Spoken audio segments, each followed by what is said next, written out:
আমি এই রান্নাঘরে আর রান্না করতে পারছি না, আমি পুরো গরমে পুড়ে যাচ্ছি। আমার ছোট রান্নাঘর তো, তো আজ থেকে আমার ছেলে এখানে একটা ব্যবস্থা করে দিয়েছে, রান্নাঘরে যা কাজ করার করবো, আর কিছু ভাজা ভুজি যদি কিছু করতে হয় আমি এসির তলায় বসে করবো। আমি পাচ্ছি না, পুরো মানে ঝলসে যাচ্ছে, মুখে ট্যান পড়ে গেছে পুরো।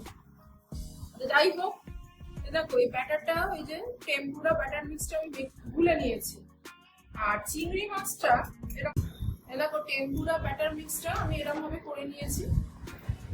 আর চিংড়ি মাছগুলোকে এরকম সাইজের চিংড়ি মাছ কিনে নিয়ে এসেছিলাম, মাঝখান থেকে কেটে নিয়েছি, এরকম চ্যাপটা চ্যাপটা করে কেটে নিয়েছি। কেটে নিয়ে এতে একটু হলুদ, একটু নুন, একটু গোলমরিচ মাখিয়ে রেখে দিয়েছি। ঠিক এরকম করে নিয়েছি। এবারে দেখো এই ব্যাটারে এরকম করে দেবো। জানি না কিরকম খেতে হবে, প্রথমে একবার করে দেখি। একটু ঘন করে ব্যাটারটা গুলতে হবে। এটা এই দিয়ে দেবো।